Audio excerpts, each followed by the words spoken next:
రావణాసురుడు ధర్మానికి కట్టుబడి సీతాపహరణం చేశాడా? తప్పంతా సీతాదేవిదేనా?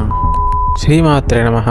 రీసెంట్గా రామాయణం మూవీ ట్రైలర్ రిలీజ్ అయ్యింది. విడుదలైన 4 గంటల్లోపే 2 కోట్ల వ్యూస్ వచ్చాయి. దీనితో ఈ మూవీ ప్రభావం ప్రజల్లో ఎంత ఉండబోతుందో అర్థం చేసుకోవచ్చు. అయితే ఈ ట్రైలర్ చూశాక నాకు అర్థమైన విషయం ఏమనగా, ఇందులో 2 మెయిన్ విషయాలను చూపించారు. వీటిని బట్టి మొత్తం మూవీ అర్థం చేసుకోవచ్చు. మొదటిది లక్ష్మణ రేఖ. అసలు ఈ లక్ష్మణ రేఖ అనే కాన్సెప్ట్ వాల్మీకి రామాయణంలో గాని లేదా మానసంలో గాని ఎక్కడా లేదు. రెండవది, రావణాసురుడు తన చెల్లెకు జరిగిన అవమానం యొక్క పగను సీతాపహరణ ద్వారా తీర్చుకోవటం. ఇంతేగా, ఇందులో ఏముంది అనుకోవచ్చు. కానీ ఇక్కడే కథంతా మారిపోతుంది. అసలు గియ్యని లక్ష్మణ రేఖను దాటడం సీతామాతదే తప్పు అనటం, ఇందులో రావణుడి తప్పేమీ లేదు అనటం అన్నట్టుగా చూపించడం, తన చెల్లె పైన గల ప్రేమతో ఇలా చేశాడు అనటం, దీని ద్వారా శూర్పణఖ ముక్కు చెవులు కోసిన రామలక్ష్మణులదే తప్పు అన్నట్టు రాంగ్ ఇంటర్ప్రిటేషన్స్ ఇవ్వడం, ఇదే మెయిన్ ఇంటెంట్ గా ఉన్న కంటెంట్ ని మూవీస్ గా చేయడం